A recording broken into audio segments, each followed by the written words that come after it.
Hello, আসসালামু আলাইকুম সবাইকে। সবাই কি সাউন্ড শুনতে পাচ্ছ?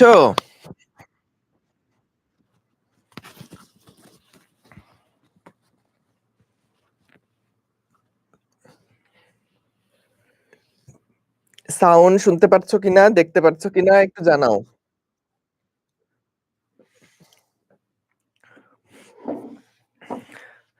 আসসালামু আলাইকুম সবাইকে। ক্লাস 9 আমাদের আজকে আ গতির অধ্যায়ের ৮ নাম্বার ক্লাস। তো আমরা এই ক্লাসে আমাদের হচ্ছে খুবই গুরুত্বপূর্ণ কিছু টপিক দেখব এবং এখানে আসলে বেশ কিছু ফিল করার মতন জিনিসপত্র আছে। সবাই খাতা কলম নিয়ে বসো এবং অবশ্যই পাশে একটা ক্যালকুলেটর রাখো। অবশ্যই পাশে একটা ক্যালকুলেটর রেখো। ঠিক আছে?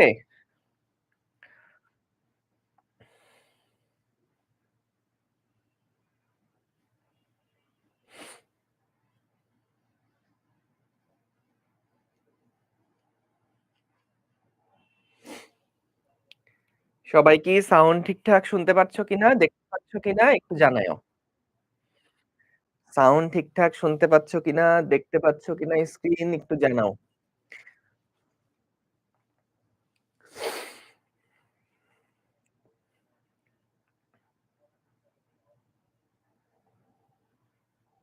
ঠিক আছে? সবাই রেডি তাহলে আমরা শুরু করি?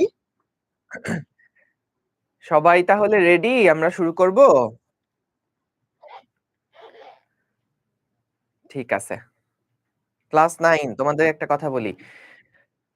তোমাদের কিন্তু সায়েন্স যেহেতু আমরা পড়ছি, সবসময় যা কিছু আমরা পড়ব, চেষ্টা করতে হবে সেই জিনিসগুলা পড়ার পরপরই যাতে বই বন্ধ করে রেখে না দেই। যা কিছু থিওরি আমরা শিখব প্রত্যেকটা ক্লাসে, চেষ্টা করব সেই থিওরিটা শিখে আমরা যাতে রিভাইজ করি বারবার। আরো ভালো হয় কি জানো? যদি তুমি যে জিনিসটা শিখছো, সেটা তুমি তোমার কোনো বন্ধুকে শিখায় দাও। তোমার বন্ধুকে যখন যেকোনো একটা জিনিস পড়াতে যাবা বা শিখাতে যাবা, তখন দেখবা যে তোমার ওই বন্ধুটারকে শিখাতে গেলে কিন্তু তোমার পড়াটা আরো ভালো হবে। তুমি দেখবা আগে তোমার মাথায় যে জিনিসগুলা হয়তো ক্লিক করেনি, যে জিনিসগুলা হয়তো ভালোভাবে ঢুকেনি, তুমি যখন তোমার বন্ধুকে পড়াচ্ছ, সেই সময় তোমার মনের মধ্যে কিছু প্রশ্ন আসবে এবং সেগুলা নিয়ে তুমি আরো ফার্দার চিন্তা করবা।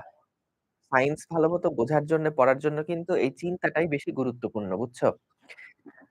সবাই এটা খেয়াল রেখো। যা কিছু পড়ছো, খেয়াল করবা সেগুলা যাতে করে তুমি একটু চিন্তার মধ্যে থাকো এগুলা নিয়ে।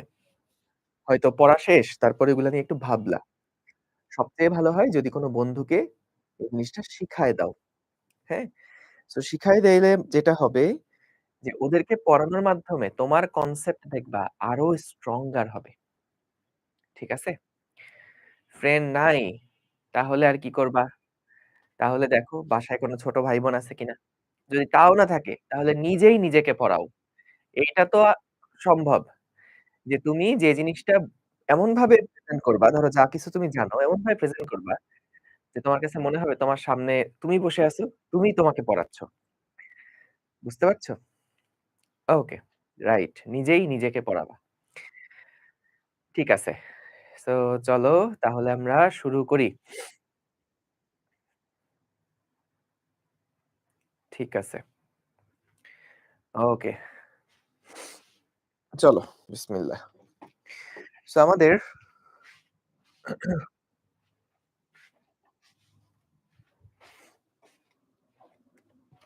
আজকের ক্লাসে শুরু করার আগে একটু চলো দেখে আসি লাস্ট ক্লাসে আমরা কি পড়ছিলাম। তো খেয়াল করো, লাস্ট ক্লাসে আমরা দেখেছিলাম কোন একটা বস্তুকে যখন আমরা উপর থেকে ছেড়ে দেই বা ছুঁড়ে দেই, ধরো নিচের দিকে আমরা কোন একটা বস্তুকে ইউ বেগে ছুঁড়ে দিলাম এবং এই ইউ বেগে ছুঁড়ে দেওয়ার পরে দেখা গেল যে বস্তুটা নিচে এসে মাটিতে পড়তে তার টি সময় লাগলো। এই উচ্চতাটা যদি হয় h, তাহলে H is equals to আমরা লিখেছিলাম UT plus half GT square এবং যখন এই বস্তুটা নিচের দিকে এসে মাটিতে পড়বে, কত বেগে মাটিতে আঘাত করবে সে V সমান ছিল U প্লাস GT। মনে আছে ২ টা ফর্মুলা কিন্তু S is equals to UT plus half AT square এবং V is equals to U plus AT এই ২ টার রিপ্লেসমেন্টই আমরা লিখেছিলাম এবং আমরা আরো কিছু বিষয় দেখেছিলাম যে যখন কোন বস্তুকে আমরা উপরের দিকে ছুঁড়ে মারি, তখন তার সর্বোচ্চ উচ্চতায় উঠতে কত সময় লাগে, সর্বোচ্চ উচ্চতাটা কত এবং সর্বোচ্চ উচ্চতায় উঠে আবার নিচে নামতে তার কত সময় লাগে। এই পুরা জিনিসটা কিন্তু আমরা নিয়ে এনালাইসিস করেছিলাম। তাই না?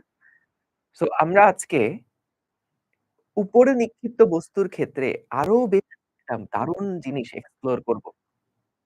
সো খেয়াল করো, ১ম এই আমরা দেখি এটাতে গেল উপর থেকে নিচে নামার ক্ষেত্রের কেসটা। ১ম এ তোমাদেরকে আগে একটা প্রশ্ন করি। প্রশ্নটা হচ্ছে বলো তো দেখি, মনে করো এখানে কোনো একটা বস্তু রাখা আছে। তোমার একজন বন্ধু ডান দিক বরাবর একটা বল প্রয়োগ করলো ১০ নিউটন এবং বাম দিক বরাবর বল প্রয়োগ করলো ধরো ৬ নিউটন। তাহলে এক বন্ধু ডান দিকে ঠেলছে ১০ নিউটন বলে, আরেক বন্ধু ৬ নিউটন বলে ঠেলছে বাম দিকে। তাহলে বলো তো এই ২ জনের ধাক্কাধাক্কির ফলে বলো তো টোটাল বল কত হবে? টোটাল ফোর্সটা কত হবে বলো তো? টোটাল ইফেক্টিভ ফোর্স কত হবে? ৪ নিউটন হবে না? যে ধরো একজন বন্ধু সে কি করলো? এই বক্সটাকে ডান দিক বরাবর ১০ নিউটন বল দিল। যদি ও একাই দিত তাহলে তো ১০ নিউটন একটা ধাক্কা খেত। কিন্তু আরেকজন বন্ধু কি করছে? উল্টা দিকে আবার ৬ নিউটনের একটা ধাক্কা দিছে। তাহলে ১০ আর ৬ মারামারি করে টোটাল ৪ নিউটনের একটা ধাক্কা বস্তুর উপরে প্রযুক্ত হবে না? তাহলে দেখো এটা আমরা কিভাবে করলাম? আমরা এখানে টোটাল যে F সেটা সমান লিখতে পারি ১০ মাইনাস ৬ সমান ৪ নিউটন। বলো তো ভাইয়া ৪ নিউটন যে বলটা এটা কার দিকে কাজ করবে? এই ৪ নিউটন বলটা কি ৬ এর দিকে কাজ করবে না ১০ এর দিকে কাজ করবে বলো তো? এটা হলো আমাদের F নেট। নেট মানে বোঝায় টোটাল, সামেশন কত? বলতো এই ৪ নিউটন বলটা এটা কার দিকে কাজ করবে? এটা কি আমাদের ১০ এর দিকে কাজ করবে না ৬ এর দিকে কাজ করবে? এক্সেলেন্ট।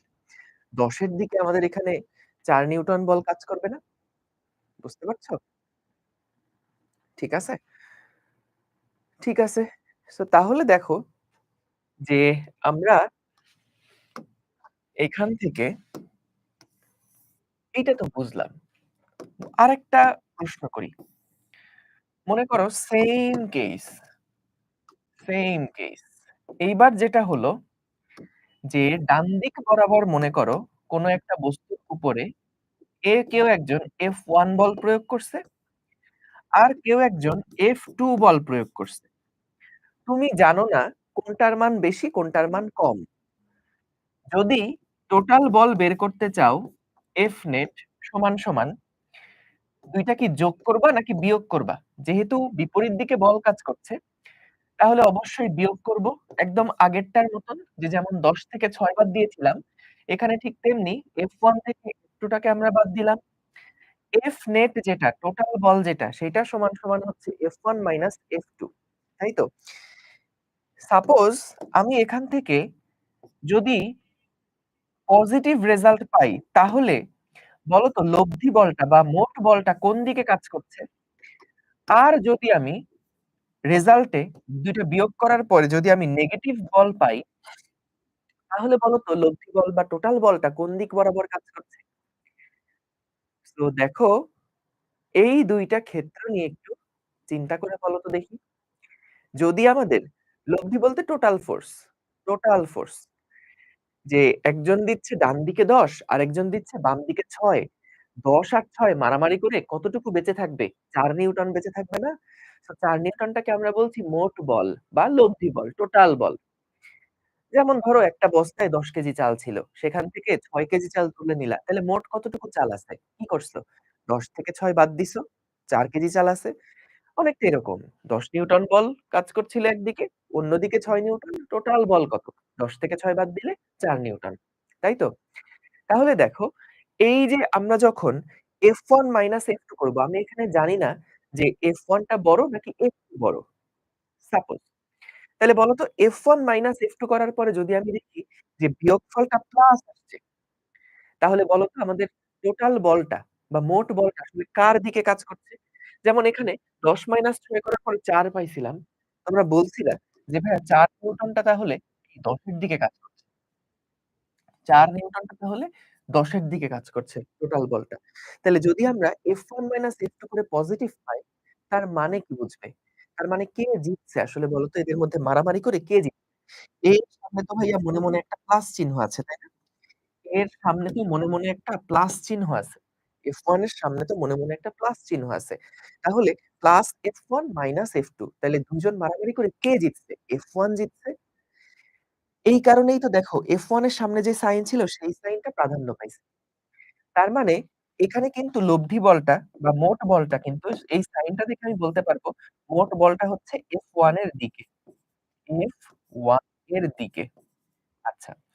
এইবার বলো তো দেখি, যদি দেখা যায় F1 মাইনাস F2 করার পরে আমরা টোটাল বল পেলাম মাইনাস, F1 মাইনাস F2 করার পরে আমরা টোটাল বল পেলাম মাইনাস। তাহলে বলো তো এই ২ টার মধ্যে মারামারি করে তাহলে কে জিতছে? কে জিতছে? যদি এরকম হয় যে আমাদের F1 আর F2 ২ টার মধ্যে যোগ-বিয়োগ করার পরে মাইনাস সাইন আসছে, তাহলে কে জিতছে? তাহলে F2 জিতছে কিন্তু। ঠিক আছে? তাহলে এখান থেকে আমরা জানি যে ঠিক আছে। তাহলে F2 যেটা সেটাই জিতছে। Very good. তাইলে খেয়াল করো, এই আইডিয়াটা তো আমরা সহজভাবে বুঝবো। তাহলে আমরা আসলে এটা দিয়ে কি মিন করছি? মনে করো ২ টা যখন বিয়োগ করছো, তখন আমাদের টোটাল যে বলটা সেটার ডিরেকশনটা কোন দিকে? এটা বোঝার জন্য আমরা আগে দেখব যে এইটার সামনে কি সাইন আছে। যদি দেখি মাইনাস সাইন, তাহলে আমি দেখব যে কার সামনে মাইনাস আছে? F1 এর সামনে মাইনাস আছে নাকি F2 এর সামনে মাইনাস আছে? তো আমরা দেখলাম এখানে F2 এর সামনে মাইনাস আছে। F2 এর সামনে মাইনাস আছে। সো তাহলে এইটার ডিরেকশনটা কোন দিকে হবে? এইটার ডিরেকশনটা হবে F2 এর দিকে। F2 এর দিকে। কথাটা আবার বলছি, খেয়াল করো, লক্ষ্য করো, অনেক মজার জিনিস। F1 থেকে F2 কে বাদ দিলাম। এর সামনে প্লাস, এর সামনে মাইনাস। যদি মারামারি করছে এরা। কারণ ২ জনের দিক উল্টা দিকে। মারামারি করার পর দেখলাম টোটাল আসছে মাইনাস। তাহলে এই ২ জনের মধ্যে কে জিতছে? F2 জিতছে। অর্থাৎ টোটাল যে বলের দিকটা মারামারি করে সেটা কিন্তু বাম দিক বরাবর কাজ করছে। অর্থাৎ F2 এর দিকে কিন্তু টোটাল বলটা কাজ করছে। তাহলে আমরা এটা কিভাবে বুঝলাম? আমরা দেখলাম যেহেতু মাইনাস সাইন আসছে তাহলে কার সামনে মাইনাস আছে? F1 এর সামনে না F2 এর সামনে? F2 এর সামনে মাইনাস আছে। এই কারণে বললাম যেহেতু টোটাল বল মাইনাস সামথিং তাহলে অবশ্যই লব্ধি বলটা F2 এর দিকে কাজ করছে। এটার ক্ষেত্রে কি? যদি দেখি যে আমাদের এই ২ টা কাটাকাটি করে প্লাস আসছে, তার মানে টোটাল উম মানে ফাইনাল বলের যে দিকটা সেটা কার দিকে আসলে? প্লাস এর দিকে মানে F1 এর দিকে। বলো এইটা নিয়ে কি সবাই ক্লিয়ার? এটা কি সবাই বুঝতে পারছো? বলো তো দেখি। এই ছোট্ট কনসেপ্ট এটা কি সবাই বুঝতে পারছো? Very good. ক্লিয়ার। জি, জি, জি। Very good. তাহলে ৪ টা কেন ১০ এর দিকে? কারণ দেখো এই যে ১০ আর ৬ মারামারি করে কে জিতছে? ১০ জিতছে না? ২ টার মধ্যে কে বড়? ১০ বড়। তাইলে কি ৪ নিউটন যেটা সেটা ১০ এর দিকেই কাজ করবে। সিম্পল জিনিস। একদিকে ১০ নিউটন বল দিচ্ছে একজন, আরেকদিকে ৬ নিউটন বল দিচ্ছে একজন। কোন একজন বন্ধু ১০ নিউটন বলে ঠেলছে একদিকে, আরেক বন্ধু উল্টা দিকে ৬ নিউটন বলে ঠেলছে। তাহলে এদের মধ্যে মারামারি করে কে জিতবে?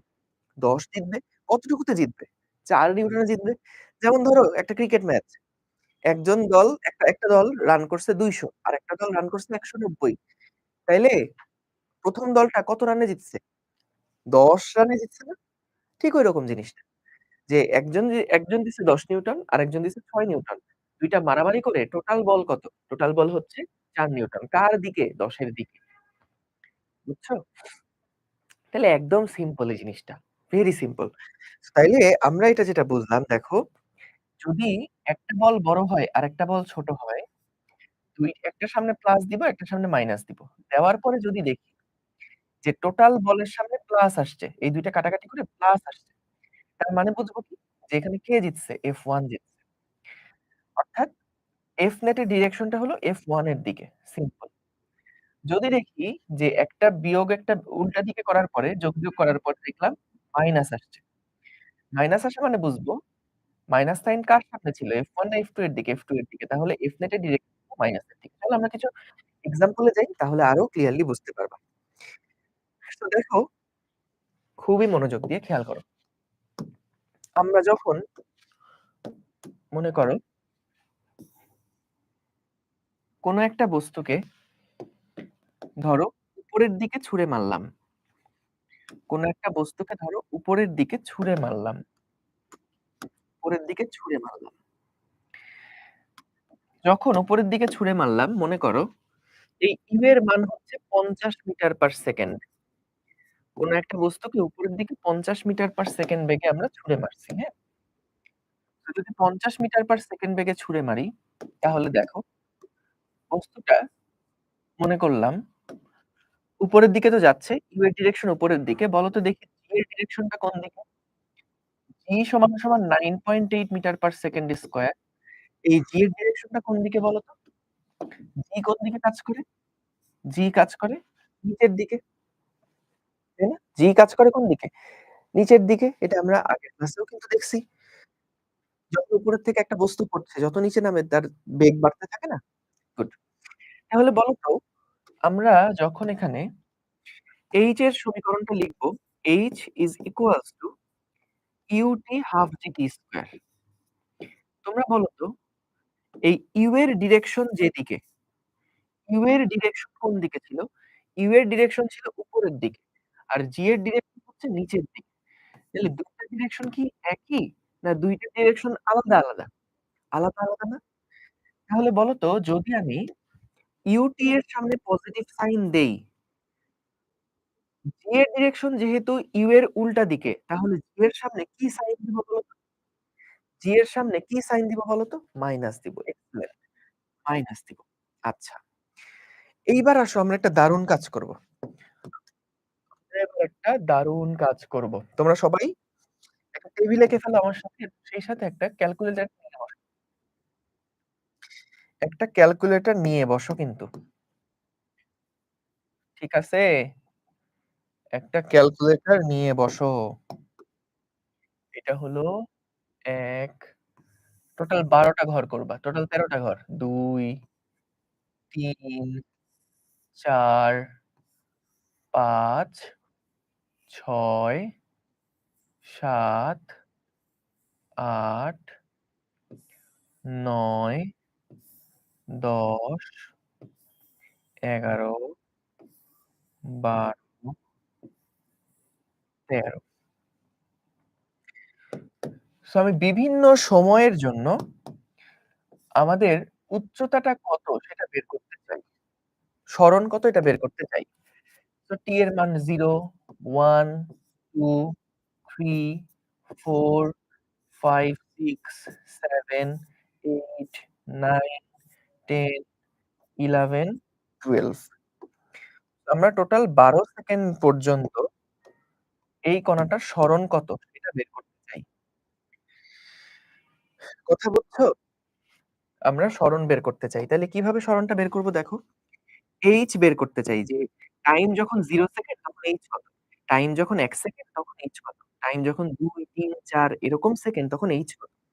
তাহলে দেখো h হচ্ছে আদিবেগ হলো ৫০ into t minus half into একটা কাজ করি আমরা আমাদের হিসাবের সুবিধার জন্য g এর মানটাকে ধরো আমরা ১০ ধরে নিলাম। কারণ 9.8 আর ১০ তো কাছাকাছি। আমরা জাস্ট আপাতত সহজ করার জন্য হিসাবটা g এর মানটা মনে করো ১০ ধরে নিচ্ছি। তাইলে half into 10 into t square. এখন খেয়াল করো আমরা না এই সমীকরণটার মধ্যে t এর বিভিন্ন মান বসাবো এবং t এর বিভিন্ন মান বসানোর ফলে আমরা বিভিন্ন রকম h পাবো। সো তোমরা এখন আমাকে হেল্প করবা। যে t এর মানটা যদি 0 হয়, ইনটু 0 হয় তাহলে h এর মান কত হবে বলো তো? t এর মান যদি 0 হয় তাহলে h এর মান কত হবে? t এর মান যখন 0 তখন h এর মান কত? যখন 1 তখন কত? যখন 2 তখন কত? এরকম t এর মান যখন 0 তখন দেখো h এর মান কত হয়? t এর মান যখন ১ তখন দেখো h এর মান কত হয়? t এর মান যখন ২ তখন দেখো h এর মান কত হয়? t এর মান যখন ৩ তখন দেখো h এর মান কত হয়? এভাবে করে প্রত্যেকটা সময়ের জন্য আমাদের সরণটা কত হয় সেইটা একটু আইডেন্টিফাই করে লেখো তো দেখি। সো তোমরা ১০ মিনিট সময় নাও। সবার আগে কার হয়ে গেছে জানাবা। সো t এর মান যদি ০ হয়, h এর মান তখন ০। ঠিক আছে। h এর মানও তখন ০। t এর মান যখন ১ সেকেন্ড, তখন এখানে h এর মান কত হয় হিসাব করে দেখো? ৪৫। t এর মান যখন ২ তখন h এর মান আসে ৮০। t এর মান যখন ৩ তখন দেখো হিসাব করে এটা আসে ১০৫। ৪ হলে দেখো আসে ১২০। ৫ হলে দেখো আসে ১২৫।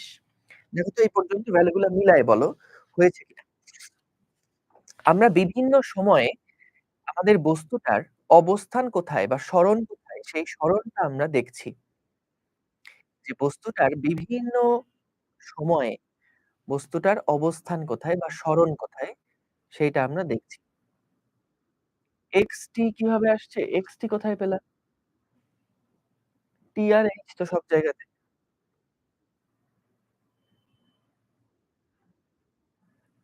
ঠিক আছে? So h is equals to ut minus half gt²। আমরা এখান থেকে বিভিন্ন সময়ে, সময়ের মান ১ সেকেন্ড হলে h কত, ২ সেকেন্ড পরে h কত, ৩ সেকেন্ড পরে h কত, এরকম বিভিন্ন সরণ আমরা ১ম এ বের করতে চাচ্ছি।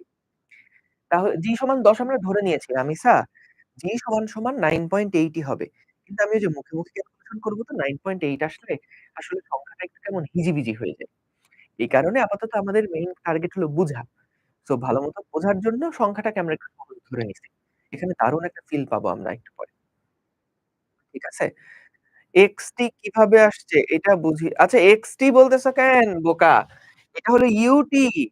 এটা x না, গুণ চিহ্ন দিয়েছি এটা। হায়, হায়! এইটা হলো ৫০ ইউ আর এটা হলো টি, UT minus have to T square. হায়, হায়, হায়, হায়, হায়! এটা কোন চিহ্ন রে বাবা? না, g এর ভ্যালুটা চেঞ্জ হবে না। আমরা এটাই ধরে নিব যে g এর ভ্যালুটা চেঞ্জ হচ্ছে না। ঠিক আছে? g এর ভ্যালু চেঞ্জ হবে ওটা অন্য কেসে। যখন অনেক উচ্চতায় উঠে যাবে বস্তুটা তখন h এর মান, g এর মান চেঞ্জ হয়। কিন্তু নরমালি ভূপৃষ্ঠের থেকে যখন আমরা অল্প একটু উচ্চতায় আছি তখন g এর মানটা চেঞ্জ হবে না। ঠিক আছে? ওকে। সো তাহলে দেখো সবগুলো ভ্যালু মিলছে কিনা একটু জানাও তো? ক্যালকুলেটরে হিসাব করে দেখো তো সবগুলো ভ্যালু মিলছে কিনা?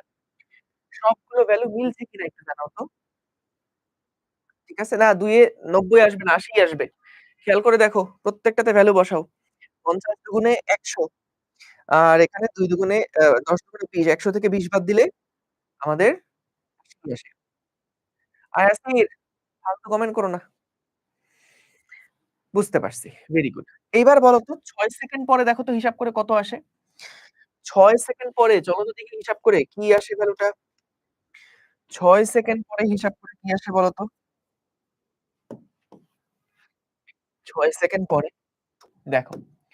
সো ৬ সেকেন্ড পরে যদি যাও তাহলে এখান থেকে ৫০ ইনটু ৬ আর এটা হলো ৬ স্কয়ার। তাহলে কি আসে? ৫০ ইনটু ৬ মানে হচ্ছে ৩০০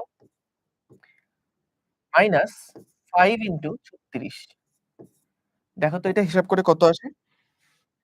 দেখো দেখি হিসাব করে কত আসে এটা? ১২০ আসে, তাই না? ১২০ আসে, গুড। সো এটা আসে ১২০ মিটার। এভাবে করে ৭ এর জন্য একটা পাবা, ৮ এর জন্য একটা পাবা, ৯ এর জন্য একটা পাবা, ১০ এর জন্য একটা পাবা এবং খেয়াল করে দেখবা ভ্যালু গুলা এটা হলো ১২০, তারপরেরটা আসবে ১০৫, তারপরেরটা আসবে ৮০, তারপরে আসবে ৪৫, তারপরে আসবে ০, তারপরে হিসাব করে দেখো আসবে -৫৫, তারপরে আসবে -১২০। আমাদের ভ্যালু গুলা দেখো এইভাবে করে পরিবর্তন হবে। এবং আমরা খুব মাইক্রোস্কোপিক একটা ভিউ দেখতেছি যে পুরা গতিপথের বিভিন্ন সেকেন্ডে তার সরণটা কত? তার সরণটা কত? অর্থাৎ মাটি থেকে তার অবস্থানটা কোথায়? সেইটা আমরা এখান থেকে বের করছি। এখন এটা একটু অদ্ভুত না? যে ভাইয়া সরণ ১ম এ বাড়লো, তারপর আবার কমলো, এরকম কেন হচ্ছে? দেখো আসলে তো এরকমই হওয়ার কথা।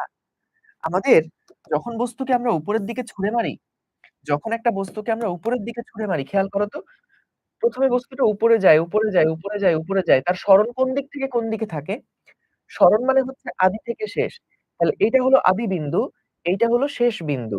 তাহলে সরণ আদি থেকে শেষ, আদি থেকে শেষ। এইটা হলো সরণ। বস্তু যখন সর্বোচ্চ উচ্চতা থেকে আবার নিচের দিকে পড়তে থাকবে, তখন বলতো তার সরণটা এখন কি হচ্ছে? আদি বিন্দু এইটা, শেষ বিন্দু এইটা। তাহলে আদি থেকে শেষ এই দৈর্ঘ্যটা কি আস্তে, আস্তে ছোট হতে, হতে, হতে কি 0 হয়ে গেল না? তো ১ম এ যখন উপরে ছুঁয়ে পাচ্ছ, তখন দেখো সরণটার মান আস্তে, আস্তে বাড়ছে। কিভাবে বাড়ছে? যে ১ম এ ১ সেকেন্ড পরে ৪৫ মিটার, তারপরের সেকেন্ডে এটা হয়ে গেছে ৮০ মিটার, তারপরের সেকেন্ডে হয়ে গেছে ১০৫, পরের সেকেন্ডে ১২০, তারপরে ১২৫। এটা তো সর্বোচ্চ উচ্চতা।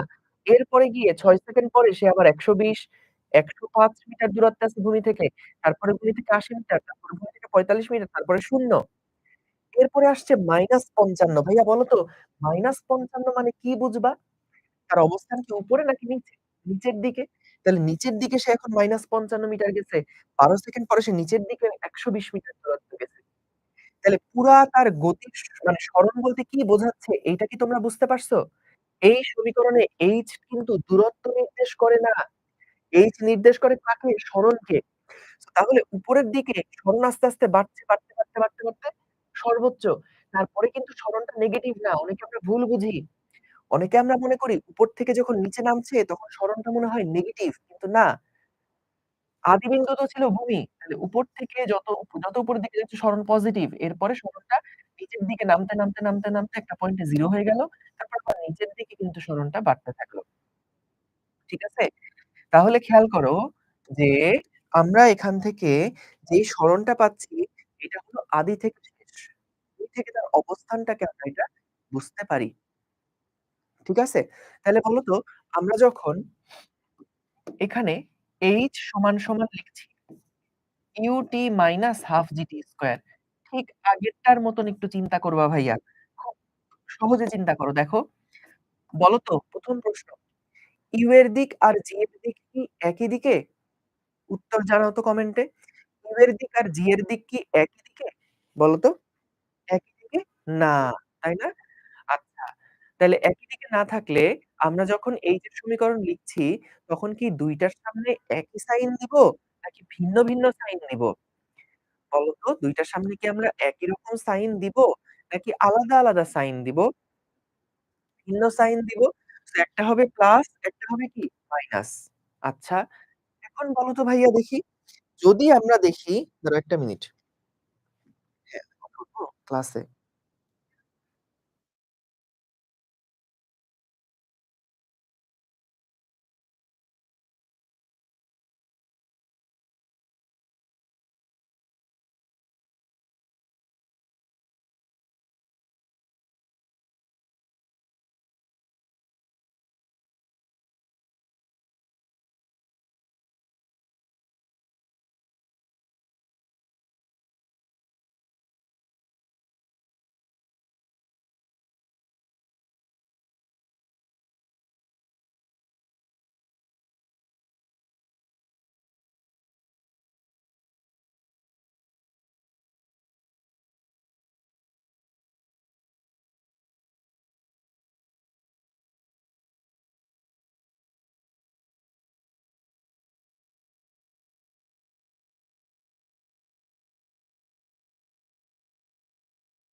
ওকে। সো যেটা বলছিলাম, অপূর্ব দাদাকে ফিউচার স্কুলে যাও। অপূর্ব দাদা কি লেখা জানো?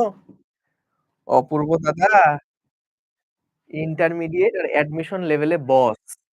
তো ভাইয়া আসলে ক্লাস 9 10 পড়ানোর ভাইয়ার কিন্তু সময় নাই।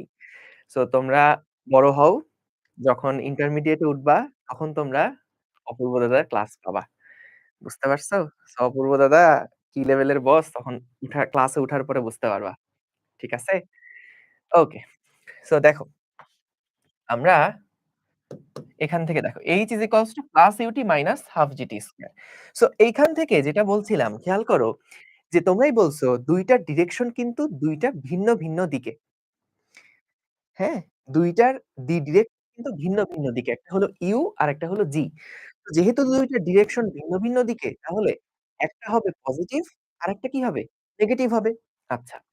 তো যদি একটা পজিটিভ একটা নেগেটিভ হয়, এখন ভাইয়া একটু বুদ্ধি করে বলো তো, যদি ২ টা কাটাকাটি করে আমরা দেখি আমাদের এই মানটা পজিটিভ সামথিং আসলো, যদি আমরা দেখি h এর মানটা পজিটিভ সামথিং আসলো, তাইলে বলো তো কার দিকটা জিতছে?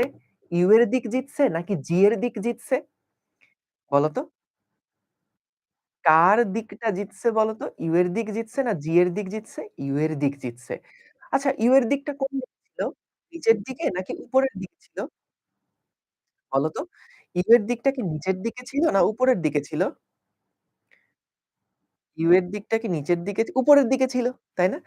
তাহলে u এর দিক যদি উপরের দিকে থাকে, h এর মান যদি পজিটিভ ১০ মিটার আসলো সাপোজ, তার মানে কি বুঝবা? তার মানে বুঝবা যে বস্তুটাকে যেখান থেকে ছুঁড়ে মারা হয়েছে, এখান থেকে বস্তুকে ছুঁড়ে মারা হয়েছে। বস্তুটাকে এখান থেকে ছুঁড়ে মারা হইছে। এখান থেকে ইউ এর দিকে, এই যে ইউ এর দিকে ১০ মিটার দূরত্ব অতিক্রম করছে। বস্তুর অবস্থান যেখান থেকে ছুঁড়ে মেরেছো, সেখান থেকে ইউ এর দিকে ১০ মিটারে আছে। ইউ এর দিকে ১০ মিটারে আছে। বুঝতে পারছো? ইউ এর দিকে ১০ মিটারে আছে। আবার যদি তুমি এরকম দেখো যে এই ২ টার মধ্যে মারামারি হইছে। ধরো h ut minus half gt square, এদের মধ্যে আমি দেখলাম কাটাকাটি করে আসলো -২ মিটার। h সমান, সমান কি আসলো? -২ মিটার। তাহলে বলো তো এদের মধ্যে কে জিতছে এখন? u এর দিক জিতছে নাকি g এর দিক জিতছে? কে জিতছে? g এর দিক জিতছে না? তার মানে নিচের দিক জিতছে। অর্থাৎ যদি এটার মান h এর মান এখান থেকে অনেক কিছু ক্যালকুলেশন করছি, হিসাব-নিকাশ করছি, g এর মান বসাইছি। বসানোর পরে যদি দেখি h এর মান আসছে -2, তাহলে মাইনাস কার সামনে আছে? g এর সামনে আছে। অর্থাৎ আমাদের বস্তুটা ভূমি থেকে g এর দিকে ২ মিটারে অবস্থান করছে। বস্তুটা ভূমি থেকে g এর দিকে ২ মিটার দূরত্বে অবস্থান করছে। বুঝতে পারছো বিষয়টা? তাহলে দেখো সাইন গুলা কিন্তু অনেক ইম্পোর্টেন্ট। আমরা plus ut minus half gt square দিছিলাম। যদি দেখি টি এর একটা মান বসানোর পরে আবার খেয়াল করো, ১ম থেকে আবার বলছি। এই ২ টা হিসাব করে h is equals to plus ut minus half gt square হিসাব করার পরে যদি আমি দেখি h এর মান আসলো প্লাস ধরো এখানে কত আসছে? প্লাস ১২০ মিটার। এর মানে কি? তুমি কিভাবে বুঝবা? H মানে কি নির্দেশ করে? তুমি কিভাবে বুঝবা? তুমি তো আমার মতোই তুমি একটা মাসুম বাচ্চা, তাই না? তুমি আসলে কিভাবে বুঝবা? যে ভাইয়া এই H এর মান প্লাস ১২০ এটার মানে কি বুঝায়? এইটার মানে কি বুঝায়? খেয়াল করো যে যদি এটা আমাদের গ্রাউন্ড হয়, এই গ্রাউন্ড থেকে এই গ্রাউন্ড থেকে বা যেখান থেকে বস্তুকে ছুঁড়ে মারছো, এখান থেকে বস্তুকে ছুঁড়ে মারছো না? এখান থেকে প্লাসের দিকে, আরে প্লাসের দিক কোনটা? ইউ এর সামনে প্লাস ধরছি। তাহলে ইউ এর দিকে, ইউ এর দিকে ১২০ মিটার দূরত্বে আমাদের বস্তুটা অবস্থান করছে। অবস্থান করছে। বুঝতে পারছো? বুঝতে পারছো? ঠিক আছে? ঠিক আছে? যদি 0 হয়, 0 হওয়া মানে কি? বস্তুটা এই জায়গাতেই আছে। 0 হওয়া মানে বস্তুটা এই জায়গাতেই আছে। ঠিক আছে? আনুমানিক ১০ ধরছি, হ্যাঁ। যেকোনো একটা টাইম যদি হয়, টাইম ধরানোর পরে, টাইম বসানোর পরে আমাদের h এর মান কত? সো এইবার আমি তোমাদেরকে আরেকটা কুইজ দেই। ধরো আমার কাছে ইচ্ছা হইল যে আমি অন্য একটা সূত্র ব্যবহার করব যে h is equals to minus ut plus half gt square, ধরো আমি এই ফর্মুলাটা ইউজ করব। দেখো ২ টার দিক আলাদা বলে আলাদা, আলাদা সাইনই কিন্তু দিছি। এইটা কি করা যাবে? অবশ্যই করা যাবে। কোন অসুবিধা নেই। যদি ২ টার দিক আলাদা, আলাদা হয়, এইটা মাথায় রাখো। ২ টার দিক আলাদা, আলাদা হলে ২ টার সাইন আলাদা, আলাদা হবে। ২ টার দিক একই হলে সাইন একই রকম হবে। ২ টার দিক কি একই দিকে না ভিন্ন দিকে? ভিন্ন দিকে। তাই ২ টার সাইনও কিন্তু ভিন্ন, ভিন্ন হলো। এইবার বলো তো দেখি বুদ্ধি করে, যদি আমি দেখি এখানে h এর মান আসছে -১২০ মিটার, তোমরা একটু বুদ্ধি করে বলবা, আমাদের সরণটা কার দিকে ১২০ মিটার? u এর দিকে ১২০ মিটার নাকি g এর দিকে ১২০ মিটার? বলো তো? কার দিকে ১২০ মিটার? u এর দিকে ১২০ মিটার নাকি g এর দিকে ১২০ মিটার? আমরা কোন ফর্মুলা ইউস করছি? আমরা এই নিচের ফর্মুলাটা ইউস করছি। সো এই ফর্মুলাটাতে তুমি দেখো u এর সামনে আছে নেগেটিভ আর g এর সামনে আছে পজিটিভ। তাইলে জিতছে কে মারামারি করে? নেগেটিভটা জিতছে।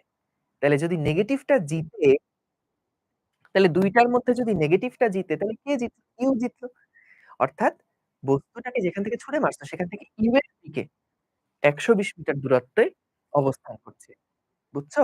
আচ্ছা যদি এরকম দেখি, ধরো আমি এই সূত্র ব্যবহার করছি। করার পরে আমি h এর মান পাইছি +১০ মিটার। তাহলে কি বস্তু উপরের দিকে ১০ মিটার দূরত্বে আছে বলো তো? বস্তু কি উপরের দিকে ১০ মিটার দূরত্বে আছে? এটা মানে? যদি এই সূত্র ব্যবহার করে করি? না। কারণ দেখো সামনে কি সাইন আছে? প্লাস। সমীকরণে প্লাস কার সামনে ছিল? ইউ এর সামনে না জি এর সামনে? জি এর সামনে। তার মানে এরা ২ টা মারামারি করে জি জিতছে। তাহলে এইচ এর অবস্থানটা হচ্ছে যেখান থেকে তুমি ছুড়ে মেরেছো, সেখান থেকে জি এর দিকে ১০ মিটার। জি এর দিকে ১০ মিটার। তাহলে বলো এই কনসেপ্ট কি সবার ক্লিয়ার হয়েছে? বলো তো? এই কনসেপ্ট কি সবার ক্লিয়ার হয়েছে? যদি হয়ে থাকে তাহলে আসো আমরা একটা জিনিস লিখে ফেলি। সেটা হচ্ছে যে এইচ নির্দেশ করে, এইচ নির্দেশ করে, এইচ নির্দেশ করে বস্তু কোথায় আছে, বস্তু কোথায় আছে বা বস্তুর অবস্থানকে নির্দেশ করে। বস্তুর অবস্থানকে নির্দেশ করে। ঠিক আছে? এইচ নির্দেশ করে বস্তু কোথায় আছে। এইচ নির্দেশ করে বস্তু কোথায় আছে বা বস্তুর অবস্থানকে নির্দেশ করে। তাহলে দেখো এইচ নির্দেশ করে বস্তু কোথায় আছে বা বস্তুর অবস্থানকে নির্দেশ করে। তার মানে আমরা এখান থেকে দেখলাম যে এই ডিসট্যান্সটা পাবা সেটা বলতে বোঝাচ্ছে বস্তু যেখান থেকে ছুঁড়ে মারছো, ভূমি হইতে হবে এটা ম্যান্ডেটরি না। যেখান থেকে তোমার আদি উত্থান, যেখান থেকে তুমি বস্তুকে ছুঁড়ে মারছো, সেখান থেকে বস্তুটার অবস্থান কোথায়? বুঝছো? সো তাহলে আশা করি বুঝতে পারছো। দেখো, সহজ জিনিস, একদম সহজ জিনিস। আরেকটা ব্যাপার তোমাদেরকে আমি বলে রাখি ভাই আপুরা। যেকোনো জিনিস যখন ১ম বারের জন্য পড়বা, ১ম বারের জন্য দেখবা, খুব স্বাভাবিক। ১ম বারের জন্য যেকোনো জিনিস দেখলে কিন্তু তোমার কাছে কঠিন লাগবে। কিন্তু এই একই জিনিস যত বারবার করে দেখতে থাকবা, যতবার রিভাইজ করতে থাকবা, দেখবা আস্তে, আস্তে ভেরি ইজি লাগবে। আমাদের যে রেকর্ড ক্লাসগুলা হচ্ছে, যে ক্লাসগুলো লাইভ ক্লাসগুলা হচ্ছে, এগুলো খুবই কম্প্রিহেনসিভ ক্লাস কিন্তু। তুমি যদি এই ক্লাসটাই আরেকবার ঠান্ডা মাথায় 2nd বার দেখো, দেখবা যে আরো বেটার বুঝতেছো। আরেকবার দেখো, দেখবা আরো বেটার বুঝতেছো। কারণ আমি ক্লাসের মধ্যে সকল টাইপ কিন্তু কভার করে যাচ্ছি। সো তুমি যদি ক্লাসটা একবার দেখার পরে মনে হলো, "ভাইয়া অনেক কিছু বুঝি নাই।" কোন প্রবলেম নাই। এটা তো অফলাইন ক্লাস না। যে ভাইয়া ছুটি দিয়ে দিছে আর আমি আর ভাইয়াকে পাবো না। তুমি চাইলে আবার ১ম থেকে ক্লাসটা দেখতে পারো। তো জাস্ট আমার ধৈর্যটা লাগবে। যদি ধৈর্য ধরে পুরাটা আবার দেখো, দেখবা যে অনেক জিনিস কিন্তু ক্রিস্টাল ক্লিয়ার হয়ে যাচ্ছে। বুঝতে পারছো? ঠিক আছে? আচ্ছা মারামারি কাটাকাটি বোঝো নাই। ঠিক আছে। আবার বুঝাবো অসুবিধা নাই। কিন্তু অলরেডি মারামারি কাটাকাটি ১ম থেকে বুঝায় আসছি। তুমি একটু লেটে জয়েন করছো মনে হয়। এই কারণে মিস করছো। সো ১ম থেকে একটু দেখে এসো। এইবার আসো তোমাদের জন্য একটা কুইজ। দেখি কুইজ কয়জনে পারে। সাপোজ আমরা দেখলাম কোন একটা বস্তুকে আমরা উপরের দিকে ছুঁড়ে মেরেছি। আমরা ইউ বেগে উপরের দিকে কোন একটা বস্তুকে আমরা ছুঁড়ে মেরেছি। সো মারার পরে আমরা দেখলাম যে বস্তুটার অবস্থান h is equals to মনে করো, মনে করো উপরের দিক তো ইউ। তো আমরা h বের করার জন্য এই ফর্মুলা ইউস করলাম। ut minus half gt square. তো এখান থেকে h is equals to ut minus half gt square. হ্যাঁ? এখান থেকে আমি দেখলাম h এর মান একটা সময় আসলো প্লাস ১০০ মিটার। তাহলে আমার প্রশ্ন তোমার কাছে, বলো তো এইটা দেখে তুমি কি বুঝবা? বস্তু কি উপরে যাচ্ছে না নিচে নামছে? বস্তু কি উপরে যাচ্ছে না নিচে নামছে? উত্তর দাও তো। h এর মান হচ্ছে প্লাস ১০০ মিটার। বস্তু কি উপরের দিকে যাচ্ছে নাকি নিচের দিকে নামছে? চিন্তা করে বলিও। বস্তু কি উপরের দিকে যাচ্ছে নাকি নিচের দিকে নামছে? বেশিরভাগই এখানে প্লাস চিহ্ন দেখে বলো যে ভাইয়া উপরের দিকে উঠছে। একটু খেয়াল করো তো। আগের চার্টটার দিকে যদি তাকাই, বলো তো h এর মান এই যে ৮০ লিখছো, h এর মান যে ৮০ লিখছো, এটা কি ২ বার আসছে না? একবার ২ সেকেন্ডে ৮০ আসছে, আরেকবার ৮ সেকেন্ড পরে ৮০ আসছে। কিন্তু বলো তো এই ৮০ র সামনে ২ বারই কি প্লাস সাইনই আছে না? তো ১ম ৮০ টা কখন? ১ম ৮০ টা হচ্ছে যখন বস্তু উপরের দিকে উঠছিল, সেই সময় হলো ১ম ৮০ টা আসছিল। আর ২য় ৮০ টা হচ্ছে বস্তু উপরে উঠে আবার যখন নিচে নামছে, ওই সময়ে কিন্তু আবার ৮০ আসছিল। সো তাহলে প্লাস ৮০ দেখে কিন্তু এটা বোঝার উপায় নাই যে বস্তুটা কি আসলে উপরে যাচ্ছিল নাকি নিচে নামছিল। সো ২ টাই হতে পারে। আমরা এইচ দিয়ে শুধুমাত্র বুঝি বস্তুর কোথায় আছে। বস্তুর অবস্থানটাকে আমরা নির্দেশ করতে পারি। কিন্তু বস্তু কোন দিকে যাচ্ছে এইটা আমরা এইচ দিয়ে কিন্তু বের করতে পারি না। বুঝছো? এইটা কিন্তু আমরা এইচ দিয়ে বের করতে পারি না। তাহলে দেখো এই যে একটা বস্তুকে আমরা যখন উপরের দিকে ছুঁড়ে মারলাম, আমরা এই বস্তুটাকে যখন উপরের দিকে ছুঁড়ে মারলাম, এইচ বস্তুটাকে যখন আমরা এই যে ইউ বস্তুটাকে যখন আমরা উপরের দিকে ছুঁড়ে মারলাম, তখন h is equals to ut minus half gt square আসলো। এখান থেকে h সমান সমান আসলো কি? প্লাস ১০০ মিটার। প্লাস ১০০ মিটার মানে তুমি খেয়াল করো, আমি একটু আগে তোমাকে দেখালাম না? যে আমাদের অবস্থানটা কেমন হতে পারে? অবস্থানটা আদিবিন্দু এইটা। তো h সমান ১০০ মানে বস্তু উপরের দিকে যখন যাচ্ছে তখন ১০০ হতে পারে। আদি থেকে শেষ এটা ১০০ হতে পারে অথবা উপর থেকে গিয়ে যখন এটা আবার নিচে নামছে তখন ফেরত আসছে। তখনও তো আদি থেকে শেষ ধরুন এইটা। তাহলে তখনও কিন্তু ১০০ মিটার হতে পারে। তো যদি শুধুমাত্র প্লাস ১০০ আসে, আমি এইটা বুঝতে পারছি যে আমাদের বস্তুটার অবস্থান ইউ এর দিকে ১০০। যেহেতু প্লাস, প্লাস মিলে গেছে। প্লাস, প্লাস মিলে গেছে। ইউ এর দিকে ১০০। আমি এইটা বুঝতে পারি যে বস্তুটার অবস্থান হচ্ছে ইউ এর দিকে ১০০। এইটা আমি বুঝি। ইউ এর দিকে ১০০ এইটা আমি বুঝি। কিন্তু আমি এইটা বলতে পারব না যে বস্তুটা এই ১০০ দেখে আমি বলতে পারব না বস্তুটা কি এই মুহূর্তে উপরে যাচ্ছিল নাকি নিচে নামছিল। এইটা আমাকে শুধুমাত্র বস্তু কোথায় আছে সেটা সম্পর্কে আমাকে একটা ধারণা দেয়। বস্তুটার অবস্থান সম্পর্কে আমাদেরকে একটা আইডিয়া দেয়। এই বুঝতে পারছো? বলো তো? ক্লিয়ার? গুড। তাহলে দেখো এইটা যদি আমরা বুঝে থাকি, এইটা যদি আমরা বুঝে থাকি তাহলে বলো তো বস্তু কোন দিকে যাচ্ছে এটা কে নির্দেশ করবে? সো এইটার জন্য চলো আমরা সেকেন্ড আরেকটা গ্রাফ আঁকি। সেকেন্ড আমরা আরেকটা চার্ট আঁকি। সেটা হচ্ছে V ভার্সেস T এর চার্ট। দেখো, হাট মুছলে ভালো হলো না, দাঁড়াও। এইটাকে আমরা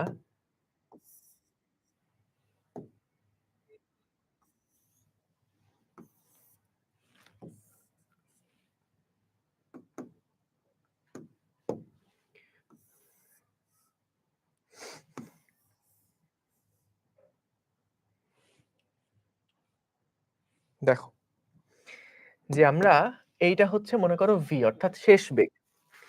সো শেষ বেগ যদি হয় তাহলে দেখো আমরা এবার বিভিন্ন সময় শেষ বেগ বের করতে চাই।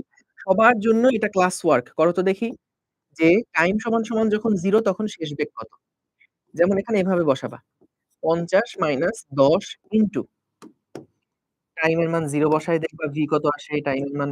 1 বসাবা, 2 বসাবা, 3 বসাবা, 4 বসাবা, 5 বসাবা, এরকম বিভিন্ন ভ্যালু বসায় তুমি দেখবা যে v এর মান কত আসে।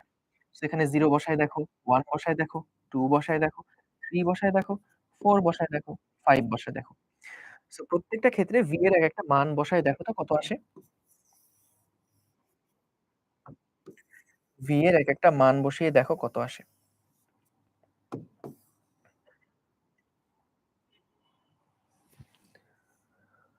সো আমরা এখান থেকে ৫০ এটা কত আসে? ১ম 0 সেকেন্ডে বেগ আসে ৫০।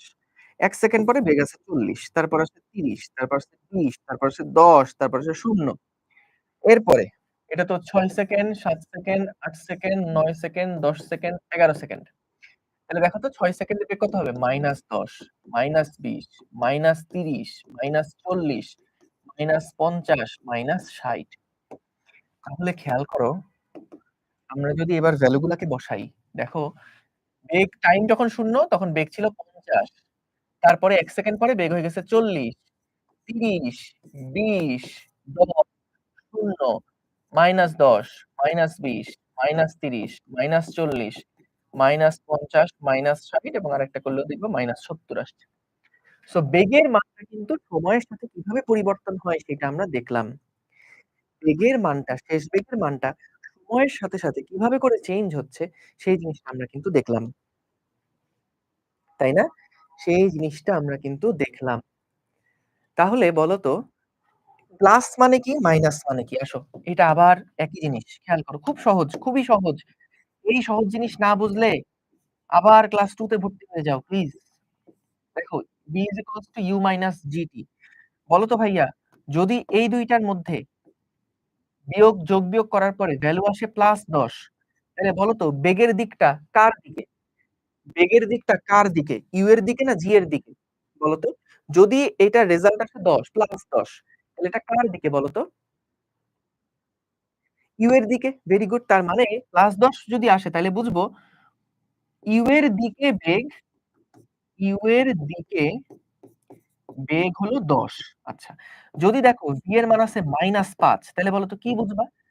এইটা হিসাব করার পরে ধরো v এর মান আসছে -৫ তাহলে কি বুঝবা বলো তো? কার দিকে বেগ ৫? কার দিকে বেগ ৫ বলো তো? Thank you so much. তোমরা তো অনেক ব্রিলিয়ান্ট। g এর দিকে g এর দিকে বেগ হচ্ছে ৫। g এর দিকে বেগ হচ্ছে ৫। অর্থাৎ নিচের দিকে বেগ হচ্ছে ৫। তাইলে খেয়াল করো এখানে তাহলে কি হলো? ১ম এ বেগ হচ্ছে ৫০, তারপরে ৪০, তারপর ৩০, তারপর ২০, তারপর ১০। অর্থাৎ বস্তুটা যত উপরের দিকে যাচ্ছে, বস্তুটা যত উপরের দিকে যাচ্ছে, তত এর বেগ আস্তে কি হচ্ছে? ১ সেকেন্ড পরে বেগ হলো ৫০।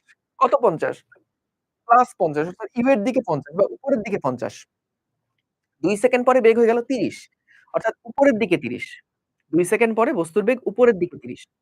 তারপরে উপরের দিকে ২০। দেখো বেগ আস্তে উপরের দিকে কমছে। তারপর উপরের দিকে ১০। তারপরে বেগটা হয়ে গেল কত? ০। এরপরে বস্তু তো নিচে পড়া শুরু করছে। নিচের দিকটা কার? g এর না? g এর সামনে মাইনাস। এজন্য দেখো v এর সামনে কিন্তু মাইনাস। অর্থাৎ 0 র পরে কিন্তু বেগ এবার নিচের দিকে হওয়া শুরু করছে। তাই -১০, -২০, -৩০, -৪০, -৫০, -৬০। এই মাইনাসটা দেখে আমি বুঝতে পারছি, আচ্ছা বেগটা এখন তাহলে g এর দিকে মাইনাস। বেগটা হচ্ছে g এর দিকে কত একক। বুঝতে পারছো? বেগটা g এর দিকে কত একক সেটা আমরা বুঝতে পারছি। ঠিক আছে? তাহলে আমরা এই ফর্মুলার একদম আদ্যোপান্ত সবকিছু কিন্তু দেখে ফেললাম। তাহলে এবার তোমাদের কাছে আমার একটা প্রশ্ন। ২ টা প্রশ্ন। এই কুইজটা দেখি কে উত্তর দিতে পারো।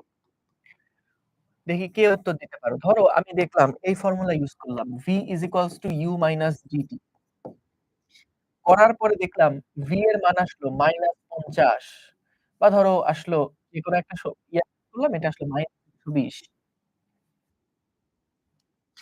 বলো তো আচ্ছা আগে লিখে দেই। v কি নির্দেশ করে? v নির্দেশ করে v এর সাইন নির্দেশ করে v এর সাইন নির্দেশ করে বস্তু কোন দিকে যাচ্ছে? বস্তু কোন দিকে যাচ্ছে? হ্যাঁ? v এর সাইন নির্দেশ করে যে বস্তু কোন দিকে যাচ্ছে। অর্থাৎ আমরা যদি দেখি v এর এই সমীকরণ ব্যবহার করছো। v সমান, সমান u মাইনাস g এই সমীকরণ ব্যবহার করছো। যদি দেখি v এর মান আসছে +10 তাহলে প্লাস কার সামনে আছে? u এর সামনে। যেহেতু প্লাস u এর সামনে আছে, যেহেতু প্লাস u এর সামনে আছে, দেখো প্লাস যেহেতু u এর সামনে আছে, তাহলে বেগটা u এর দিকে 10 বুঝেছো? যদি আমি এখানে t এর একটা মান বসালাম, বসানোর পরে দেখলাম v এর মান আসলো -10 মিটার পার সেকেন্ড। তাহলে কি বুঝবো? বস্তুর বেগটা কার দিকে? g এর দিকে 10 বুঝছো? অর্থাৎ বস্তুটা নিচের দিকে 10 মিটার পার সেকেন্ড থেকে পড়ছে। ভাইয়া বলো তো, যারা একটু মাথায় ঘিলু আছে, এই জিনিস কি কঠিন লাগতেছে? বলো তো? মাথায় যদি একটু ঘিলু থাকে, এই জিনিস কি খুব কঠিন লাগতেছে বলো তো? সহজ না? কঠিন লাগতেছে না। গুড। সো তাহলে আমরা আশা করি এইটা বুঝতে পেরেছি। এবার আসো, তাইলে আমরা পুরাটা একবার সামারি করি। কি দেখলাম? চলো সামারি করি। সামারিটা হচ্ছে, যখন আমরা দেখছি যে কোন একটা বস্তুকে উপরের দিকে ছুঁড়ে মারছি, তখন কিন্তু u একটা ভেক্টর ছিল, সেটা হলো উপরের দিকে। আর g ভেক্টর সবসময় নিচের দিকে কাজ করছে। তাই আমরা যখন সমীকরণ লিখলাম, ২ টা যেহেতু ভিন্ন, ভিন্ন দিকে, তাই একটার সামনে প্লাস দিলাম, একটার সামনে মাইনাস দিলাম। তো আমরা জানতে চাচ্ছিলাম, সময়টা তো ভেরিয়েবল, সময়টা তো পরিবর্তন হচ্ছে। তাহলে সময়ের মান যখন ০, ১, ২, ৩ এরকম ভাবে পরিবর্তন হবে, ০, ১, ২, ৩ পরিবর্তন হবে। তখন h এর মানগুলা কিভাবে পরিবর্তন হবে এইটা আমরা জানতে চাই। তো এইজন্য আমরা একটা বুদ্ধি করলাম। যে আচ্ছা ঠিক আছে, এই সমীকরণ দিয়ে যেহেতু করব, তাহলে টাইম এর মান 0 হলে h কত? ১ হলে h কত? ২ হলে, ৩ হলে, ৪ হলে, ৫ হলে বিভিন্ন কেসের জন্য h এর মানগুলা কত সেইগুলো আমরা দেখলাম। তাহলে আমরা এখান থেকে h মূলত কি নির্দেশ করে? h মূলত নির্দেশ করবে বস্তুর অবস্থানকে। যে বস্তু কোথায় আছে সেটা হলো আমাদের h নির্দেশ করে। যখন উপরে যাচ্ছে তখন h এর মান ১ম এ বাড়বে, তারপর কমে, কমে 0 হবে, তারপর নেগেটিভ দিকে বাড়তে থাকবে। এবং যখন আমরা দেখলাম যে সময়ের সাথে বেগ কিভাবে পরিবর্তন হয়, তখন দেখলাম বস্তু যখন উপরের দিকে যাচ্ছে, এর বেগ আস্তে, আস্তে কমতে, কমতে, কমতে, কমতে একটা পয়েন্টে 0 হয়ে গেল। এবং তারপরে বস্তু যখন আবার নিচের দিকে নামা শুরু করছে, তখন তার বেগটা কিন্তু নেগেটিভ দিকে বাড়া শুরু করল। বুঝতে পারছো? ঠিক আছে? আশা করি বুঝতে পেরেছ। ঠিক আছে। গুড। এখন তোমাদের জন্য একটা হোমওয়ার্ক দেব। হোমওয়ার্কটা হচ্ছে, তোমাদের জন্য যেই হোমওয়ার্কটা দিব, হোমওয়ার্কটা হচ্ছে H ভার্সেস T এর তোমরা একটা গ্রাফ আঁকবা। H ভার্সেস T এর একটা গ্রাফ আঁকবা। এটা হবে H, এইদিকে হবে T। গ্রাফটা কিভাবে আঁকবা? দেখো টাইম এর মান যখন 0, H এর মান 0। টাইম এর মান যখন ১, H এর মান ৪৫। টাইম এর মান যখন ২, তখন H এর মান ৮০। টাইম এর মান যখন ৩, তখন H এর মান ১০৫, তারপরে ১২০, তারপরে ১২৫, ১২৫, তারপর আবার ১২০। সো গ্রাফের মধ্যে এভাবে করে পয়েন্ট গুলা বসায় তোমরা একটা গ্রাফ এঁকে ফেলবা। সো দেখাবা যে ভাইয়া গ্রাফটার শেপ কেমন হইছে, গ্রাফটা দেখতে কেমন হইছে। এইটা তোমরা বের করবা। এবং একসাথে এই যে T এর সাথে V এর যে গ্রাফটা, সেই গ্রাফটা কেমন হয় এইটাও তোমরা বের করবা। বুঝতে পারছো? সময়ের সাথে V এর গ্রাফটা কেমন হয় এইটাও তোমরা বের করবা। ঠিক আছে? ঠিক আছে তাহলে? ওকে। আচ্ছা, তোমরা অনেকে এখন জয়েন করতেছো কেন? মানে কি হইছে? অনেকে দেখলাম এখন জয়েন করছে। তোমরা কি ক্লাস টাইম জানতা না নাকি? তো ৬:৩০ টার সময় তো ক্লাস। ঠিক আছে। ঠিক আছে তাহলে। আশা করি সবাই বুঝতে পেরেছো কিভাবে কি হলো। তো চলো এবার একটা ম্যাথ প্রবলেম আমরা একটু দেখে ফেলি। খুব দারুণ একটা ম্যাথ প্রবলেম। সো ম্যাথ প্রবলেমটা হচ্ছে, দেখো সবাই দেখো। এইটা হলো মনে করো আমাদের একটা বিল্ডিং। এই বিল্ডিং দিকে এখানে মনে করো একটা বল রাখা আছে। বল রাখা আছে। আমাদেরকে বলল বিল্ডিং এর যে উচ্চতা, উচ্চতা হচ্ছে ১০০ মিটার। তো আমরা এই বলটাকে উপরের দিকে যখন ১০ মিটার পার সেকেন্ড বেগে ছুঁড়ে মেরেছি, আমাদেরকে প্রশ্ন করছে, এই বলটা তো উপরে উঠবে, তাই না? উপরে উঠে তারপরে এটা আবার নিচে নামা শুরু করবে। তাহলে যদি এটা উপরে উঠে আবার নিচে নামা শুরু করে, পুরাটা উঠে আবার নিচে নামছে, এই সময়টা t সমান যদি কত হয়? সরি, এই সময়টা কত লাগবে? মানে উপর থেকে তুমি ছুঁড়ে মারছো বস্তুটাকে। ছাদ থেকে একটা বস্তুকে উপরের দিকে ছুঁড়ে মারছো। তো বস্তুটা সর্বোচ্চ উচ্চতায় উঠার পরে আবার নিচে নামবে, নিচে নামবে, নিচে নামবে, নিচে নামবে। এই জায়গাতে এসে পড়তে তার কতক্ষণ সময় লাগবে? এই সময়টা আমাদেরকে বের করতে হবে। এই সময়টা বের করতে হবে। তাহলে এই সময়টা কিভাবে বের করবা? প্রশ্ন বুঝছো? একটা বিল্ডিং এর উপর থেকে একটা বস্তুকে ছুঁড়ে মারছো। সর্বোচ্চ উচ্চতায় উঠে সেটা আবার নিচের দিকে নেমে এসে মাটিতে পড়ছে। তাহলে সরণ কত হবে এটা বের করতে হবে। সরণটা বের করতে হবে। সরি, সময়টা বের করতে হবে। যে কত সময় পরে এটা নিচে নামছে। সময়টা বের করা লাগবে। সময়টা বের করতে হবে। তাহলে বলো তো, আমরা এখান থেকে সূত্র জানি h is equals to ut half gt square. আচ্ছা বলো তো, ২ টার দিক ২ দিকে না? u এর দিক উপরের দিকে, g এর দিক নিচের দিকে। তাহলে একটার সামনে প্লাস হবে, আরেকটার সামনে কি হবে? মাইনাস হবে, তাই তো? তাহলে খেয়াল করো, আমরা h সমান h এর মানটা দেওয়া আছে না? আচ্ছা ভালো কথা।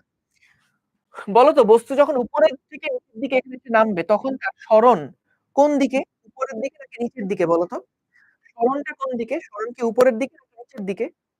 যখন একটা বস্তুকে আমরা উপরের দিকে ছুঁড়ে মারলাম, সর্বোচ্চ উচ্চতায় উঠে আবার যখন নিচের দিকে নামলো, বিল্ডিং এর তলায় চলে গেল, তখন তার সরণ কোন দিকে? বলো। সরণ কোন দিকে? সরণ মানে ভাইয়া আদি থেকে শেষ। তাহলে সরণ আদি বিন্দু এইটা, শেষ বিন্দু এইটা। আদি থেকে শেষ এটা কিন্তু সরণ। তাহলে সরণের মান কিন্তু দেওয়াই আছে ১০০। বুঝলাম বস্তু উপর থেকে নিচে গেল। সরণ মানে কি? মানে কি ছিল? সরণ। সরণ মানে কি? আদি থেকে শেষ। এই সরণ ভুলে গেছো কি জিনিস? একটা বস্তু ডান দিকে গেল ১০০ মিটার। আবার বাম দিকে ফেরত আসলো ২০ মিটার।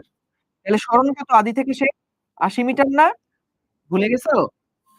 তাইলে বস্তু উপরে গেলে যাক, নিচে নামুক। সরণ কোনটা? আদি থেকে শেষ। আদি থেকে শেষ। এই দৈর্ঘ্যটা কত? বিল্ডিং এর হাইট এর সমান না? ১০০ মিটার। তাহলে আমরা এখানে ১০০ মিটার বসাবো। সমান আদিবেগ কত? ১০ * t minus half * 9.8 * t square. 9.8 ই ধরবো g এর মান। কারণ ১০ টা আমরা আমাদের ক্যালকুলেশন সুবিধার জন্য ধরে নিছিলাম। নরমালি g যদি কিছু দেওয়া না থাকে তাহলে 9.8 ই ধরবো। এখন কথা সেটা না। কথা হচ্ছে বলো তো, আমাদের এখানে ভ্যালুটা ধরা ঠিক আছে কিনা? খেয়াল করো, লক্ষ্য করো। এটা ধরা কি ঠিক আছে কিনা? খুব মনোযোগ দিয়ে লক্ষ্য করো। আচ্ছা, u টা হলো উপরের দিকে, g টা হলো নিচের দিকে, উপরের দিকে u ছিল, সেটার সামনে দিলাম প্লাস, নিচের দিকে g ছিল, সেটার সামনে দিলাম মাইনাস। আচ্ছা ভাইয়া, সরণটাও তো নিচের দিকে, তাহলে সরণের সামনে যে আমি প্লাস রাখছি, এটা কি ঠিকঠাক করছি? এটা কি ঠিকঠাক করছি? না। সো তাহলে সরণটা যেহেতু উপর থেকে নিচের দিকে, আদি থেকে শেষ, সরণ যেহেতু নিচের দিকে, তাই সরণের সাথে কি দেওয়া লাগবে? মাইনাস দেওয়া লাগবে। তাহলে অঙ্ক ভুল হয়ে যাবে। দেখো এই এতক্ষণ যে কনসেপ্ট গুলা নিয়ে আলোচনা করলাম, এটা যদি বুঝো, তাহলে এই জিনিস বুঝলে পুরা ক্রিস্টাল ক্লিয়ার থাকবে সবকিছু। এবং আমি বলে রাখি তোমাদেরকে, অনেকেই ক্লাস 9 10 এ এই জিনিসগুলা না বুঝেই উতরায় যায়। দেখা যায় যে কোন রকমে মুখস্থ করে পাস করে গেছে। ধরাটা খাই ইন্টারে গিয়ে। বিশ্বাস করো, ইন্টারমিডিয়েটে যখন পড়াইতে যাই এই টপিক গুলা, তখন এত রকমের কনসেপ্টের ঘাপলা থাকে, অনেক কনসেপ্টের ঘাপলা নিয়ে গ্যাপ নিয়ে তারা এসএসসি পাস করে। সো তোমাদের জন্য এই ভয় নাই। তোমরা একদম সলিড ভাবে যেহেতু আমাদের হাত ধরেই যাচ্ছ ইনশাআল্লাহ। আমরাই ইন্টারমিডিয়েট অ্যাডমিশন এ গিয়ে পড়াই। তো যেই কনসেপ্ট গুলাতে আমরা দেখি তাদের গ্যাপ আছে, সেগুলা তোমাদেরকে এখন থেকেই কিন্তু দিয়ে দেয়ার চেষ্টা করি। বুঝছো? Sound problem? Hello, hello. Sound problem? না ঠিক আছে। সাউন্ড ঠিক আছে। Okay good. তাহলে ভাইয়া দেখো, আমরা এখান থেকে এখন টি এর মানটা বের করব। সো টি এর মান কিভাবে বের করব? আমরা যদি একটু ডানে বামে নেই বা সবাইকে -1 দিয়ে গুণ করি তাহলে দেখো হাফ আর 9.8 এটা করলে আসবে 4.9 টি স্কয়ার মাইনাস 10 টি আর হচ্ছে প্লাস 100 সমান 0। সো এইটাকে আমরা এখন ক্যালকুলেটরে সমাধান করব। ক্যালকুলেটর ব্যবহার আমরা যদি সমাধান করি তাহলে দেখি কি আসে। দ্বিঘাত সমীকরণ সলভ করব। সো এখানে ডি 4.9 মাইনাস 10 100 টি এর মান আসে 1.02 সেকেন্ড আর আরেকটা টি এর মান আসে যেহেতু টি স্কয়ার আরেকটা টি এর মানও সেম আসে। তাহলে আমাদের উত্তর হচ্ছে 1.02 সেকেন্ড। যদি দেখো কখনো হিসাব করে একটা প্লাস আসলো একটা মাইনাস আসলো, তাহলে শুধুমাত্র প্লাস যেই মানটা সেই মানটা নিবে। বুঝতে পারছো? তার মানে পুরা সময়টা এই উপর থেকে গিয়ে তার নিচে এসে পড়তে সময় লাগে কতটুকু? সময় লাগে হচ্ছে 1.02 সেকেন্ড। বুঝছো? ক্লিয়ার তাইলে? সো এই যে পড়াটা আজকে যা পড়লাম ভাইয়া এখনই একটু রিভাইজ করে ফেলো। যা কিছু পড়লাম এখনই রিভাইজ করে ফেলো। একদম এখান থেকে যে প্লাস মাইনাস এর মারামারি থেকে শুরু করে প্রত্যেকটা জিনিস কিন্তু সহজ, খুবই সহজ। সো তোমাদের জন্য ইয়াটা কি থাকবে? গ্রাফ। গ্রাফটা হোমওয়ার্ক করবা। হোমওয়ার্ক করে কিন্তু সাবমিট করে আমাকে মেনশন করবা। গ্রাফটা আঁকবা। গ্রাফ আঁকা খুবই সহজ। কারণ সব টেবিল দিয়েছে। টেবিল দিলে গ্রাফ আঁকা সহজ। ২ টা গ্রাফ। একটা হচ্ছে H এর সাথে T এর সম্পর্ক, আরেকটা হচ্ছে V এর সাথে T এর সম্পর্ক। সময় গেলে V কিভাবে চেঞ্জ হচ্ছে, সময় গেলে T কিভাবে চেঞ্জ হচ্ছে। হাফ কোথায় গেছে? হাফ এর সাথে 9.8 গুণ দাও। দেখো 4.9 আসে। সেটাই লিখছি। খালি মানে। ক্যালকুলেটরে হিসাব করো। ঠিক আছে? মাইনাস বুঝো নাই? কোন মাইনাসটা বুঝো নাই? এই মাইনাসটা কেন? এই মাইনাসটা কেন? আরেকবার বলছি। দেখো U হলো উপরের দিকে, G হলো নিচের দিকে, H ও নিচের দিকে। তাহলে উপরের দিকের ভেক্টর গুলাকে প্লাস দিচ্ছ, নিচের দিকের ভেক্টর গুলাকে কি দিবা? মাইনাস দিবা না? তাহলে H তো নিচের দিকে। G ছিল নিচের দিকে তার সামনে মাইনাস দিছো। H নিচের দিকে ওর সামনে তাই মাইনাস দিলাম। ঠিক আছে। থ্যাংক ইউ সবাইকে। আমরা আজকে এখানে শেষ করছি। তোমরা ক্লাসটা প্লিজ এখনই একবার রিভাইজ করো। আমরা আগামী বৃহস্পতিবার কিন্তু এই টপিক থেকে আরো অনেকগুলা ম্যাথ প্রবলেম সলভ করব, গ্রাফ কিছু এনালাইসিস করব। তো সেই জিনিসগুলা দেখব। ঠিক আছে? থ্যাংক ইউ সবাইকে। আসসালামু আলাইকুম। আল্লাহ হাফেজ।